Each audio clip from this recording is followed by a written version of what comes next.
अस्सलाम वालेकुम दोस्तों।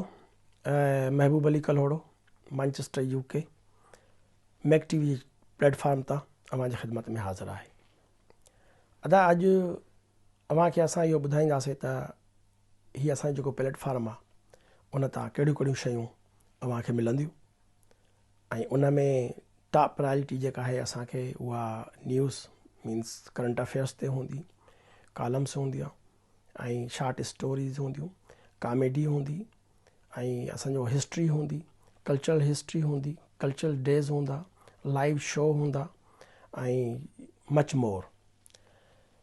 त इनशाला तव्हां सां टाइम टू टाइम असां कचहरी कंदासीं, तव्हांखे पंहिंजे प्रोडक्ट्स जेको सो ॾेखारींदासीं ऐं जेको असांजी तवका आहे अव्हां खां उहा इहा आहे त हिन चैनल खे तव्हां सब्सक्राइब कयो, इन ते कमेंट्स कयो, इन ते खे लाइक्स कयो, को सजेशन्स आहिनि त उहे असांखे ईमेल करे ऐं उन ते एडवाइस कयो त जीअं असां उन में बहितरी आणे सघूं, छो त को बि इंसानु परफेक्ट कोन्हे।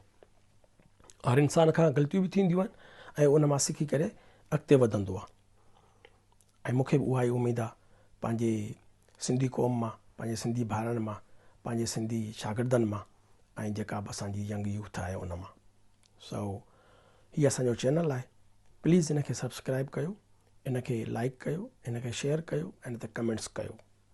असां इन तरफ़ वधी रहिया आहियूं त जीअं हिते यूके जे अंदरि असां अहिड़ो सिलसिलो शुरू कयूं जेका स्पेशली अवेयरनेस असांजे सिंधी छोकिरनि खे मिले, जेके हाई स्कूल में आहिनि, जेके कॉलेज में आहिनि, जेके यूनिवर्सिटीज़ में आहिनि, त उन्हनि खे ॿाहिरि स्कॉलरशिप्स कीअं थियूं मिलनि, यूरोप में कीअं आहिनि, यूके में कीअं आहिनि, USA में कीअं आहिनि ऐं उन जे लाइ हू प्रिपरेशन कहिड़ी कनि अॻिते हली करे।